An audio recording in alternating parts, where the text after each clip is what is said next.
이제 좀 역사 뭐꼭 그렇게 그 역사를 공부하지 않더라도 이렇게 그 논쟁이 있었다라는 것은 무슨 뜻이냐면 어떤 것이 더 사실과 진실에 가까우냐라는 논의를 하는 과정이라고 생각하시면 그건 굉장히 그 좋은 그런 그 논의 과정이라 생각을 하거든요.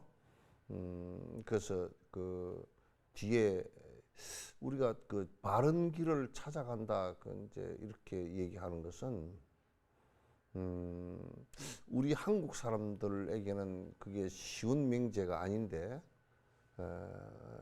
그 반드시 비판하는 의식을 갖지 않으면 또 다른 정명석이가 되고 마는 그런 상황이 벌어지거든요. 그래서 부처님께서는 철학적 명제로서 반드시 비판하고서 보라. 그런데 우리는 이제 비판 자체도 잘 모르고 그거하고 싸움하기 위해서 무조건 비판을 위한 비판, 싸움을 위한 비판이 아니라 철학적 명제에서의 비판은 내가 이 비판을 통해서 바로 그 바른 인식의 체계를 갖기 위해서 하는 것이란 말이죠. 그래서 이제 우리는 학교에서 아직 그 중학교, 고등학교가 되어도 철학을 잘 안 가르치고 그런데 철학과 과학의 가장 중요한 그 공부 방식은 거기에 퀘션을 갖는 것이거든요. 의문을 갖는 것이란 말이죠. 그냥 무조건 답습하고 훈구학적으로 받아들이는 것이 아니고 그것을 바라보면서 진짜 이렇게 될 수 있는가라는 것과 이것이 인식체계 속에서의 우리 행복을 갖다 그 만들어내는데 그 실제 원인이 될 수 있는가, 조건이 될 수 있는가, 이런 그 비판 의식을 갖고 보는 것이 굉장히 중요해요. 그래서 잘 못할 때 반드시 비판을 가해 줄 수 있는, 그래야 그 당이 엎어지지 않고 살아갈 수 있듯이, 그것뿐만 아니라 종교 역시도 비판을 할 수 없게끔 만들어 버리면요, 그 종교는 반드시 100% 부패를 합니다. 정치에 있어서도 독재가 왜 문제가 되느냐면 비판을 허용치 않기 때문에 이제 문제가 되는 거예요. 그러나 아무리 역사상 뛰어났던 독재자들도 반드시 어느 시점이 되면 부패와 타락을 갖다가 저 스스로를 막을 방법이 없어요. 왜냐하면 부패와 타락은 가장 독재자를 중심으로 독재에 가까운 사람으로부터 일어나니까 막을 방법이 사실은 없습니다. 나는 그 영국에서 그 청교도들이 아메리카 그 쪽으로 가서 북아메리카 쪽에 그 정착을 하면서 정착했던 이유가 그 사람들이 그 종교의 폐쇄성과 종교의 그 폭력성과 또는 종교의 비민주성 때문에 문제가 있다 그래서 그 가서 그 미국 미주 대륙에 가서 인디언들을 많이 죽이기도 했고 이교도로 해서 많이 죽이기도 했지만은도, 그러나 그 안에 우리가 조금 지금 미국이 발전해 있는 과정에 그 안에 그 내용을 살펴보면요, 미국에 갔던 청교도들이 그네들이 세운 것이 한 마을을 갖다 이제 타운으로 세우면 그 타운 안에 교회를 세우고 학교를 반드시 세웠습니다. 지금은 이제 그에 반하는 또 학교를 부정하는 일부 그 종교 단체가 있지만은, 그러나 이제 거기서 세울 때 가장 핵심을 둬서 그네들이 창의적으로 세웠던 것이 대학이에요. 대학을 세운 가장 근원적 이유가요, 지적인 사람들을 키워야 되겠다. 맹목적인 사람을 키우는 것이 아니고 지적인 사람을 키워야 되겠다 그래서 대학은 교회를 비판해 주기를 바라는 입장에서 세운 거예요.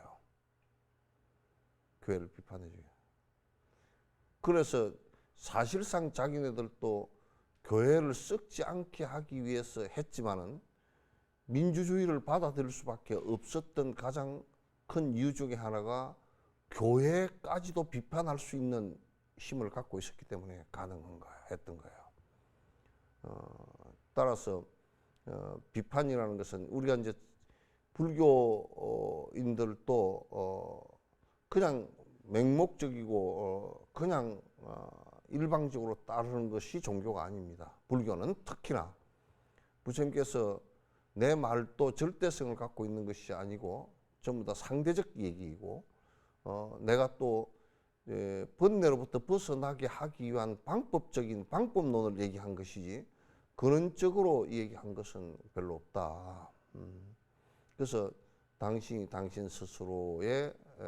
스스로가 하신 말씀들에 대한 비판도 변화도 많이 시켰고 또 제자들도 언제든지 비판을 하는 속에서 거기에 잘못된 생각을 걷어내고 정지, 바른 알아차림을 갖다 이룰 수 있도록 만들어 놓은 것이 불교의 가르침이에요.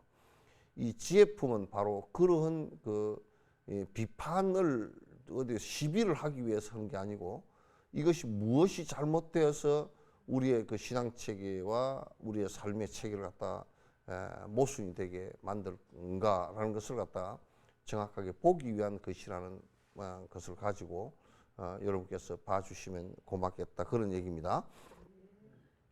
이제 44번 보시면 소승의 근본은 아란과 비구승려인데 이제 소승에서 추구하는 마지막 그 수행의 종결지는 비구로서 아라한가를 이루는 것이 근본이에요. 그래서 비구 승려로서 아라한가를 이룬 것을 다 이루었다, 끝마쳤다 이렇게 생각을 하는 거란 말이죠. 그래서 이제 사실상은 불교 전체에서 놓고 볼 때는 아라한가와 그 다음에 보디사트바과 그 다음에 붓다. 그러니까 붓다는 등각과 묘각 부처이죠. 그러니까 보디사트바는 보살 초지에서부터 보살 그 초지부터 처음 십신, 십주, 십행, 십회양 거기에서 보살 첫 십신부터 시작해서 십신 초신부터 시작해서 그 다음에 보살 십지의 내용까지 그러니까 관세음보살이나 문수보살의 그런 보살 십지까지를 그 보살이라고 보디사트바 그 대성의 수행자 그런 뜻입니다. 그러나 소승의 아라한가는 소승 수행의 그 마지막 단계이라고 보시면 되겠죠. 이제 그렇기 때문에 소승 근본의 아라한가는 비구승려일 텐데 번뇌 남은 아라는 이것마저 못 이루니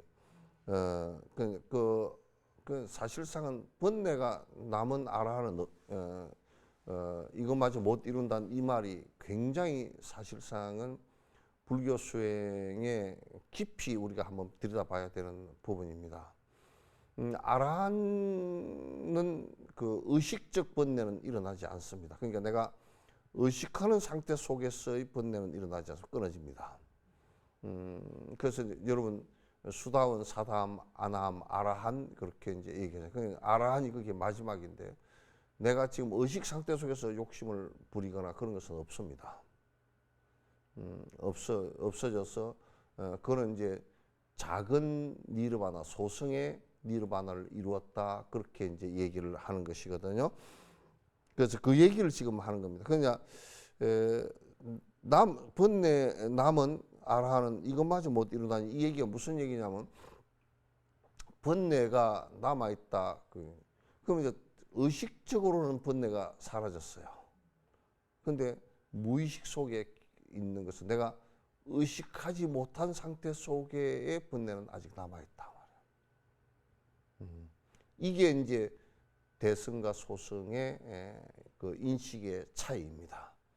부처님께서는 이제 이 무의식 속에 남아있는 번뇌마저도 다 끊어야 된다라고 이제 말씀을 하시는 거예요.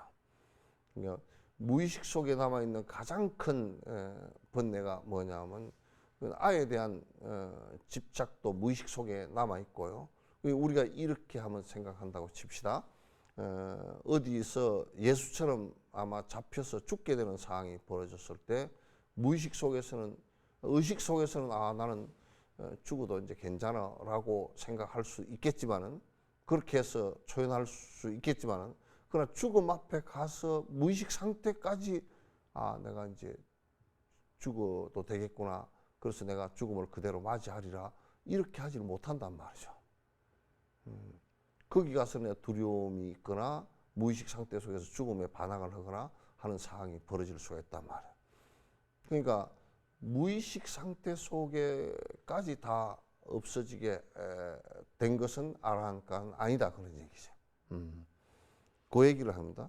마음속에 번뇌스럽게 아직도 남았다면 고해 건너 열반성치 어려울 것이라니. 그래서 지금 아란을 비판하는 거예요.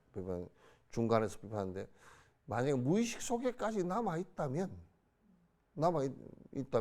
그건 다 열반을 완성한 건 아니다.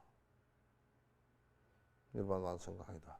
이제 의식 상태 속에서는 그 번뇌가 다 사라졌다 그러면 일상 살아가는 데는 편안하겠지.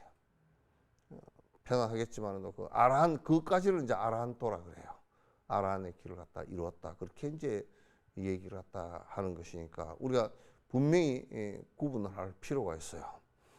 아라한이 번뇌 끊고 해탈을 했다면은 끊는 순간 모든 것이 완성돼야 하는 건데, 번뇌를 끊고 다 됐다 그러면 그 끊어지는 순간 부처가 돼야 될 거 아니겠죠. 번뇌 없다 하더라도 아라한들에게서도 남아있는 업력을 볼 수가 있는 것을, 그러니까 무의식이 남아있는 업력을 볼 수 있는 것을, 이게 뭐냐면 무의식에서 나오는 번뇌들이 남아있단 말이에요. 그러니까 그 부처님처럼 완벽하게 100% 다 없어지질 않았다고 말이에요. 부처님은 그게 100% 다 무의식 상태 속에서 남아 있을 수 있는 것 한 개도 없다고 말이에요. 그래서 그 대반열반이라 얘기를 하는 거야. 이제 보살들은 어떤 상태냐면 의식 상태에서 일어나지 않는 번뇌는 이미 아랑카를 보살들 이룩했단 말이에요. 보살 초지에 들어갔을 때. 그러나 이제 의식 상태에서 일어나긴 하지만은, 안 일어나긴 하지만도 무의식 상태 속에서 있는 것은 보살들이 남아있단 말이에요. 남아있기 때문에 그걸 없애기 위해서 육바라밀 수행을 갖다 그 뒤에 거듭 계속 해나가면서 무의식 속의 상태, 무의식 속에 아주 깊숙이 박혀있는 이 업들을 갖다가 완벽하게 제거해서, 그 제거되는 단계가 전부 다 보살 10지예요. 초지, 2지, 3지 이렇게. 그래서 그 보살 7지인가 8지, 뭐 불태전, 부동지, 불태전 이렇게 되면 자기 업으로, 무의식 상태에 있는 업으로 가지고서도 흔들리지 않는다고 말해요. 뒤로 물러서지 않는다, 그런 얘기죠. 그래서 보살의 7, 8지를, 예수 그리스도를 갖다 보살의 7, 8지를 우리가 보는 것은, 뭐 본인들은 아전인수격이라고 할 수도 있겠지만은 우리가 보는 것은 그분이 마지막 돌아가실 때 그 말을 갖다가 하신 부분이 정확하게 전달된 건지 안 전달된 건지 모르지만, 주여 저를 버리시나이까라고 한 것은 그 드물이 흔들림이 조금 있었던 거 아닌가. 7지, 8지 정도의 간 건지 그 정도 비슷한 것 같다, 이제 이런 얘기가 되겠죠. 그래서 보살 수행을 갖다 해 나가는 것은 보살 초지가 된 이래로 거듭 반복해서 해 나가는 것은 무의식 상태 속에까지 완벽하게 다 사라지게 하는 거야. 완벽하게 다 사라지게 하는 거란 말이야. 고통을 느낀 순간 인연합 깨닫기에 잠시 동안 집착함이 사라짐을 믿는다면, 그러니까 이제 지금 이제 이렇게 우리가 아라한들이나 우리 뭐 수행자들이 이게 고통을 느끼는 순간, 만약에 예수님이 그 못을 박힐 때 고통을 느꼈을 거 아니에요. 고통을 느꼈을 거란 말이야. 그래 이제 그 고통을 느꼈는데, 고통을 느꼈지만은 또 의식 상태 속에서는 그거는 흔들림이 없는 거야. 무의식 상태에서 발현되어져서 내가 무의식적으로 두렵거나 한 것은 이제 있을 수 있겠죠. 그래서 애착에 대한 분에 사라졌다 하더라도 잠재된 무명업이 사라졌단 말인가. 그 이제 고통을 느꼈을 때 이렇게 내가 이제 이건 아니구나. 이제 완전히 그 의식적으로 느끼지 않지만은 마음속에 그럼 내가 죽는 거 아닌가 이제 그런 그 마음속 속으로부터 떨리는 것이 본능적으로 있을 거 아니야. 내 생명을 보호하려는 그런 본능이 있을 거 아니야. 본능적으로 흔들린다 그러면 그는 무명업이 다 사라졌다고 말하기 어렵다. 말하기 어렵다. 이건 이제 굉장히 사실상은 그 깊은 내용들이에요. 그 요 수행의 단계가 그 간단한 것이 아니고 굉장히 깊은 단계, 수행 단계에 관한 얘기들이거든요. 감각을 조건으로 애착들이 생기는데, 감각들은 아라한도 생명이 존재한다. 그러니까 아라한도 우리가 감각이 다 있잖아요, 그죠? 감각이 있기 때문에 이렇게 그 다쳐도 아픈 것을 다 느끼고 그렇게 하는데, 아라한들은 그러나 거기에서 그 화를 내거나 번뇌를 일으키거나 의식적으로 그렇게 하지 않아요. 감각이 남아있어 대상 향한 마음은 잠재되어 어느 정도 남아있게 되거든. 그러니까 이게 뭐냐면 아란지를 가지고서는 저가 나를 죽이는구나, 이런 것은 다 일어난단 말이야. 일어난단 말이야. 그게 잠재돼서 무의식 속에서 잠재되어 있어서 내가 의식하지 않더라도 실제 안에서 이게 일어나 버린단 말이야. 그러니까 이게 상당히 문제가 되죠. 또다시 그 업에 걸려들 수 있는 가능성을 많이 갖고 있죠. 마치 우리가 밭을 잔뜩 매놨는데, 밭을 잡초를 다 뽑아놨는데 겉으로 보기에는 잡초가 하나도 없어. 그러나 비 온 뒤에 가서 한 열흘 뒤에 보니까 또 조금씩 다 솟아나 있어. 어디 있었지? 그 안에 씨앗이 있었다. 그런 거와 같은 거예요. 같은 거라서 의식과 무의식의 그 사이에서 우리가 그냥 내가 지금 간결하게 설명을 드리자면, 의식 상태에서 일어나지 않는 것을 아란이라고 한다면, 보살은 무의식 상태까지 전부 다 그걸 갖다 정화를 하기 시작하는 것이다. 이렇게 보시면 되겠어요. 공성체득보단죄에 멀어진 이 마음은 잠시 동안 감각맞고 입증해도 다시 깨니 이 몸 마치 무분별의 선정에 든 것 같아 바른지에 얻으려면 공성수행해야 하네. 이제 공성체득이, 그러니까 이 세상의 모든 것은 자아가 없고 영원성을 갖고 있지 않다라는 확신과 내 마음 속에서 그 무아의 상태가 되어서 오락가락하는 생각이 하나도 없어진다면 그는 그 무의식 상태로부터도 일어날 수 있는 번뇌가 없어지죠. 없어지는데, 그러니까 보통 우리가 입증을 하고서 이렇게 선정 상태에 들었다가 깨어나서 보면 다시 또 일어난단 말이야. 다시 또 일어나고 다시 일어나고, 이제 그렇게 보조국사도 여기에 마지막에 여기서 한번 쏘갔죠. 번뇌가 입증 상태에서는 완벽하게 다 고요히 사라졌어요. 근데 이제 깨어나서 생활을 해보니까 며칠 지나니까 번뇌가 일어나는 거야. 그건 왜 지금 우리가 의식하는 상태 속에서는 안 일어났었어요. 근데 실제로 이제 그 무의식 상태 속에서 자꾸 이제 바깥과 옅게, 그건 아주 강력하지는 않아요. 강력하지는 않고 미세하게 일어난단 말이에요. 그 보조국사가 이제 이건 안 됐다라고 이제 자기 점검을 스스로 했던 거죠. 어떠한 말씀이건 경전 속에 포함되면 부처님이 직접 설한 말씀이다 인정하면 대성경전 대부분도 그대들의 암경과 다름이 없다는데 어찌 인정하는가? 부처님께서 말씀하신 경전을 나는 이 얘기를 한번 해보고 싶어요.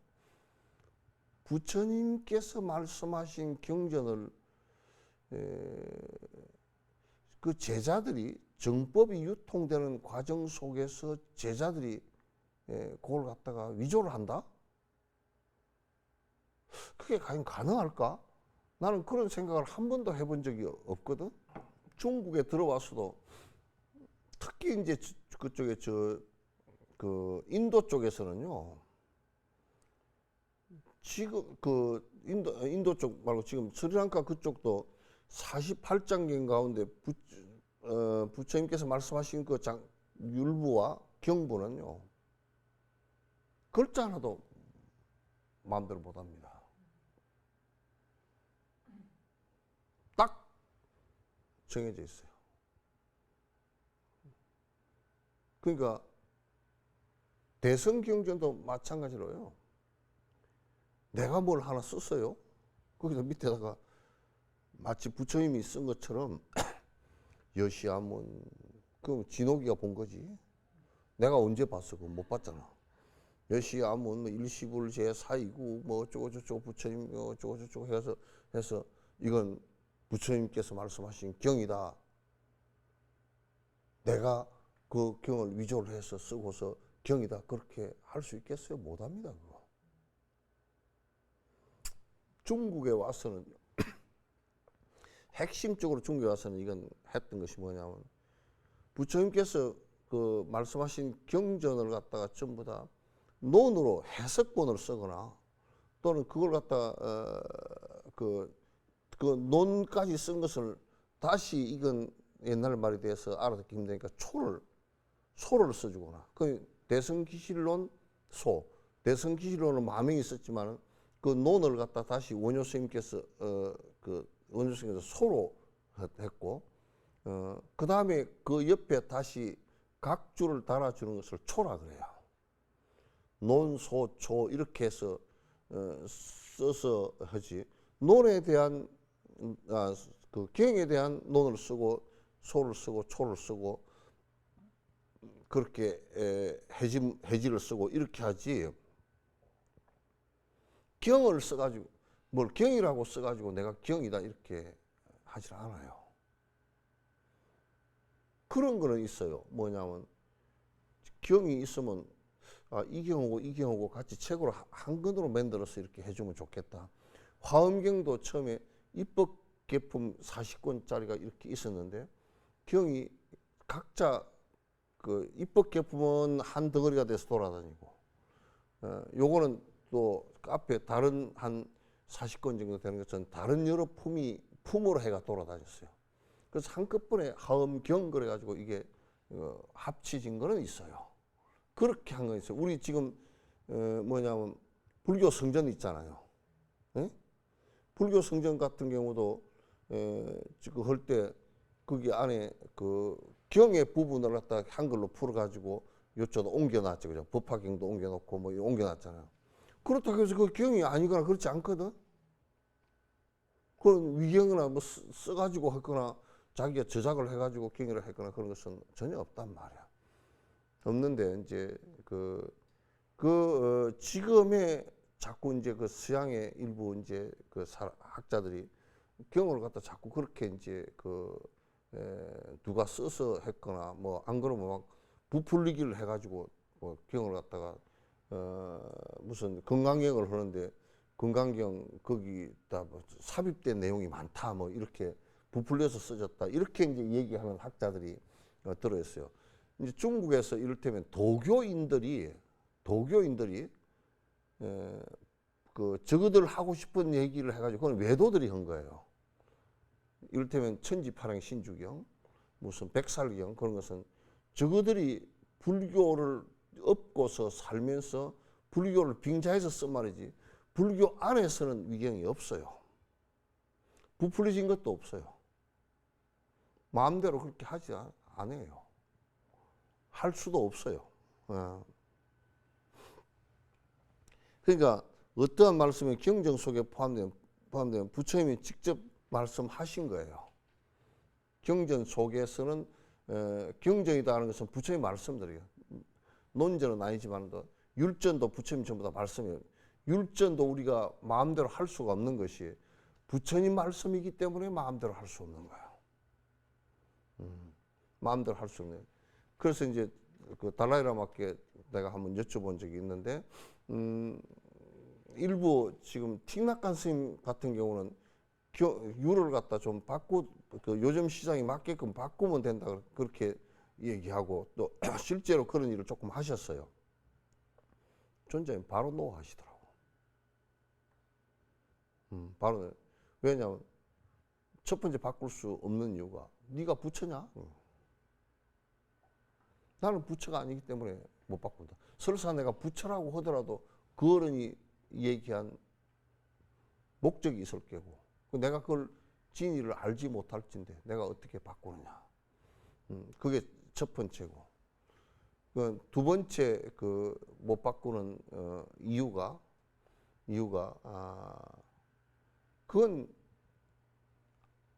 안에 내용이 그런 내용이 지금 세상에 더 필요하다 할 때는 청규나 이런 데서 율에서 개가 아니고 율에서 조금 이렇게 그 달리 해석을 할 수 있는 해석 부분의 문제이지 그 계목을 살생하지 마라 그럼 계속을 하다 계목을 빼버리고 다른 걸 집어넣는데 그렇게 안 된다 그 말이죠. 경은 그런 어떤 부처님 말씀이 직접 말씀이라는 것을 갖다 전제로 하고 대승경전 대부분도 그들의 암경과 다름 없는 건데 어찌하여 인정하지가. 대승경전도 어디서 자꾸 위경을 했다는데 화엄경을 누가 위경을 해서 그렇게 썼다 그러면 나는 부처님 안 믿고 화엄경 위경한 사람 믿게 생겼네. 이 한국에서 묘한 이 흐름이 생긴 것이 서양의 학자 몇 사람이 그 일본 학자고 뜬다고 해서 대승경전은 부처님께서 말씀하신 것이 아니고 뭐 그러니까 뭐 그런 것은 공부할 필요가 없고 뭐 불상 모시는 게 웃기고 뭐 어쩌고 저쩌고 요따구 소리를 하고 돌아다니는 뭐 그 승려들이 들어 있다 그래. 아주 진짜 걔네가 천박하고 공부도 깊이 하지 않고 하는 소리들이야. 이해하지 못하는 경전 하나 때문에 모든 경전 잘못된 것이라고 한다면은 그러니까 이제 화엄경 같은 경우 거기에 뭐 입법개품 나오고 거기에 이제 그 삼천대천 세계에 관한 얘기가 나오고 뭐 그런 얘기들이 이제 아주 소승에서는 전혀 뭐 그 상상도 할 수 없는 얘기들이 많이 나오죠. 그러니까 그런 얘기들을 갖다 보면서 아이고 우리는 그거 모르겠네. 그러니까 부처님 말씀 아니네. 쥐 모른다고 부처님 말씀이 아니라는 것은 그건 어불성설이잖아요. 소승경과 일치하는 대승경전 하나로서 대승 모두 부처님의 설법이라 못하겠나. 만약에 이제 이게 뭐냐면 소승경전과 일치하는 대승경전이 있단 말이지. 그건 이제 해심일경 같은 것이 그런 거란 말이야. 대승경전에도 되고 해심일경은 이제 소승경전에도 그게 내용이 소승경전 내용이 똑같아요. 그러면 이제 똑같다고 내용이 똑같다고 해서 야 대승경전의 내용이 소승경전과 똑같으니까 소승경전 전부 다 그럼 아니냐? 소승경전이 전부 다 잘못된 경전이냐? 그렇지 않잖아요, 그죠? 않잖아요. 그거는 이제 수행하는 어떤 차제를 갖다 이렇게 높여서 가면서 얘기하기 때문에 그 수행하는 차제가 우리가 그런 거 있잖아요. 아이고 미적분 안 났다고 그러면 초등학교 수학이 산수가 전부 다 그러면 아닌가? 아니잖아요. 그건 이제 아주 잘못된 그 논쟁이고 그렇다고 말이죠. 부처님의 어떤 말씀 아라한인 대가섭도 어떤 말씀은 아라한인 대가섭도 그 깊이와 내용을 다 알지 못하였다. 요 근거가 어디냐? 법화경에 있단 말이야. 대가섭 같은 경우도 이제 부처님께서 삼지삼청을 삼지했단 말이야. 그 부처님께서 그 법단에 앉아서 조용히 계시는데 설법을 해달라고 이제 요청을 드리니까 내가 이번에 오늘 할 설법은 너희들이 못 알아듣는다. 그러니까 이제 다 의아했다고. 여태까지 다 들었는데 또 못 알아듣는단 말이냐고. 그걸 또 한번 요청을 했어. 그러니까 또 부처님께서 너희들이 못 알아듣는다. 또 요청을 했어. 또 그러니까 못 알아듣는다. 그러니까 정상만들이 한 5,000명 정도가 법회장에 떠났어. 정상만이라는 게 뭐냐면 자기가 이미 다 알았다고 생각하는 사람들이야. 그리고 법화가 굉장히 강한 사람들이라. 그 떠나고 나니까 이제 부처님께서 설법을 하기 시작했거든. 시작했는데 법화경 설법을 하는 그 도중에 가섭존자가 뭐라 그러냐면 이 지금 하시는 말씀을 우리도 지금 따라 하라는 얘기입니까? 우리 수행을 하라는 얘기입니까? 그 부처님께서 그래 너희들 하라고 지금 하는 얘기지 내가 누구 보고 하는 얘기냐? 가섭도 그 얘기를 갖다 들으면서 이해하기가 힘들었던 부분이에요. 이게 경전 몇 군데서 나온다고요.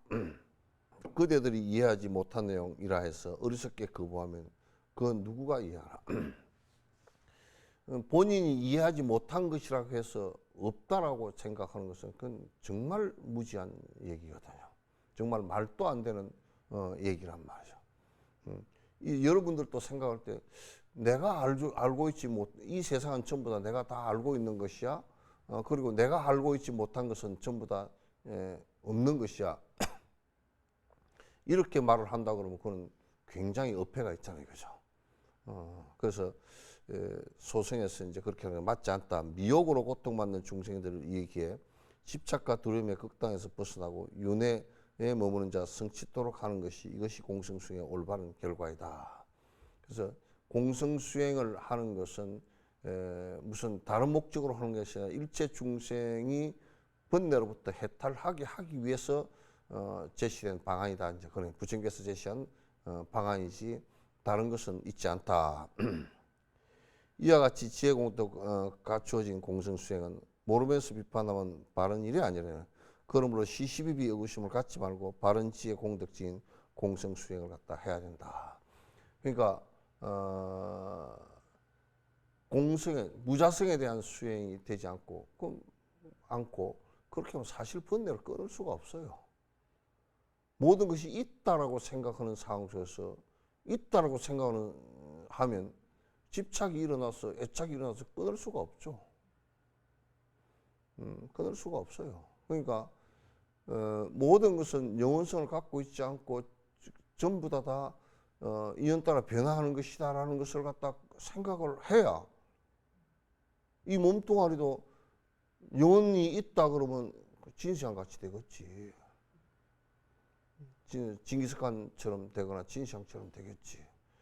이 몸이 유한한 것이고 인연 따라서 일어났다 인연 따라 쓰러질 것인 것을 잘 알기 때문에 이게 그걸 깊이 관찰하고 알기 때문에 내가 집착이 일어나고 애착이 일어나는 것을 끊을 수 있는 것이지. 그걸 모르고 어떻게 끊는다는 말이야. 끊을 수가 없어요. 번뇌의 장애들과 마음습관 소지장애 어두움을 치료하는 바른 지혜 공성수행. 그러니까 번뇌장과 소지장을 다 이 공성수행이 끊을 수 있는 거야. 내가 내 스스로 번뇌를 일으킨 과 소지장, 아는 것에 대한 내 관념들에 대한 장애, 이것을 갖다가 내가 일으킨 여러 가지 철학적 생각들이나 고집되어진 생각들, 이 실체가 없다라는 것을 잘 알아야 그게 깨지지. 잘 알아야 그게. 우리나라는 이런 그 공성에 대한 수행과 이런 것들이 너무 작아서 고집들을 너무 부려. 그리고 맞지도 않은 일을 갖다가 그냥 그 옳다고 빡빡 우기고 있고 고집을 부린단 말이야. 어서 빨리 일체지를 얻고자 한다면은 공성의 바른 지에 왜 수행치 않는가? 일체지 여기에 일체 종지예요. 그러니까 모든 것에 대한 무자성 모든 아로부터 시작해서 그러니까 오닉 공함으로부터 시작해서 법학까지 전부 다 그 비어 있는 공성, 자성이 없는 공성이고 영원치 않은 것이고 인연 따라서 왔다가 인연 따라 다 사라지는 그러한 것을 갖다 정확하게 알지 못한다 그러면 내가 어떻게 집착된 상태에서 벗어날 수 있겠는가? 집착 상태에서 벗어날 수 없단 말이에요. 공성의 바른 지혜를 갖다 수행하는 것이 나도 솔직한 얘기로 이렇게 가만 대상을 갖다 이렇게 놓고서 살펴볼 때 모든 것이 전부 다 인연 따라 다 바뀌고 그 인연이 닿으면 사라질 것이고 그리고 인연이 닿아서 사라지는 그것이 헤어지는 것이고 그런 허망한 그림자 같은 것을 갖다 붙들고 앉아있을 이유가 아무것도 없죠. 그게 설사 절이 됐건 돈이 됐건 권력이 됐건 내 몸이 됐건 내가 생각했던 고집이 됐건 그 어떤 것도 가지고 있을 수 있는 것이 아무것도 없죠. 그렇게 자꾸 대상을 보고 듣고 할 때 그렇게 보면 거기에 마음을 두고서 마음이 거기에 머물러서 집착해야 될 대상이 아무것도 없어요. 그래서 우리가 수행을 하는 단계라는 것은 그렇게 내가 착각했던 모든 것을 갖다 내려놓고 버리는 작업의 얘기지 무슨 뭐 다리 꼬고 앉았다고 되고 뭐 그런 건 아니에요. 실존한다 믿는 존재의 고통의 원인이 있다라고 생각하는 것이 전부 다 고통의 원인이 돼요. 고통의 원인이 되죠. 여러분이 실집하는 것, 실제 있다라고 생각해서 고집하는 것은 100% 고통의 원인이 다 되죠. 왜? 그것이 사라지려고 생각하니까 그걸 나라고 생각했는데 요것도 나라고 생각한 건데 사라지려고 그러니까 늙어가니까 괴로운 거 아니야.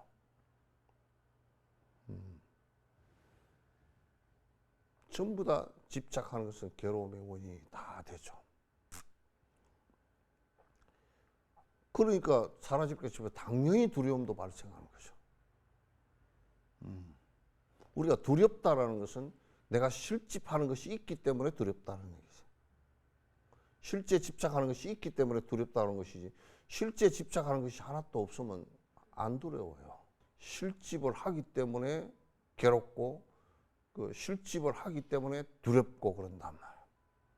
그게 굉장히 무서운 거예요. 공성수행 지혜만이 모든 고통 소멸하니 바른 지혜 그 자리에 두려움이 없으니까. 그러니까 공성수행을 해야 그게 사라지죠. 두려움이 사라지죠. 공성수행 안 하고서는 그 두려움 안 사라집니다. 안 사라집니다. 자, 오늘은 이제 여기까지 할까요? 불교 그 포교의 매체인 불교 텔레비전에 그 항상 관심 가져주시고 이렇게 후원해 주시는 여러분께 진심으로 감사드립니다. 김경태, 김영아, 박용현, 박한원, 오석환, 이금영 불자님 감사드리고 항상 행복한 날이 될 수 있도록 여러분께서 부처의 말씀을 통해서 열심히 노력해 주시면 고맙겠습니다. 네, 감사합니다.